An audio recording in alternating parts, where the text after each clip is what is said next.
Как може да показвате докосванията на вашия екран, докато записвате екранно видео? Това ни е попитал наш приятел Чел в коментарите. Нека да ви покажа. Има два различни метода за това. Първият е специално за Xiaomi и Oppo устройствата. Пускате отгоре надолу и откривате опцията за записването на екрана.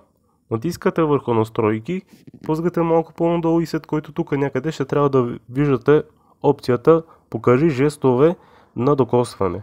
Ако го няма това нещо тук, вторият метод е последният начин. Трябва да влизате в Google Play да търсите Screen Recorder и да си изтеглите едно приложение за записване на екрана и след който да влизате в настройките на вашия телефон и след който да изберете за телефона или за устройството и оттам към информация за софтуера и по случай при мен ще трябва да натисна 7 пъти върху версия на MUI, но при вас това може да е различно, затова трябва да ми пишете в коментарите какво устройство използвате вие, заедно с марката и модела, след който цъкате назад, пъзгате надолу и тук някъде вероятно да ви се показват опциите за разработчици.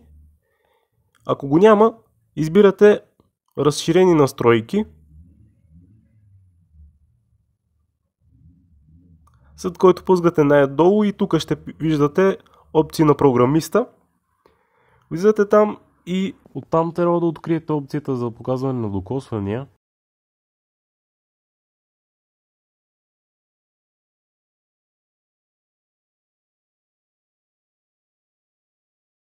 Тази част трябва да бъде включено.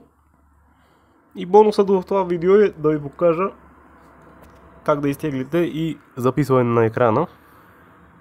Пишете тук Screen Recorder.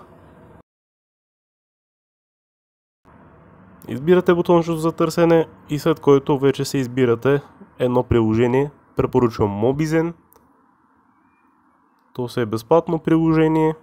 Ако използвате устройство под Android 6, може да показвате докосваните директно от приложението на Mobizen.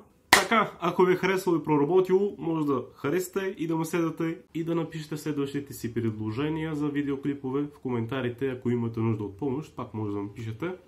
И до следващото видео.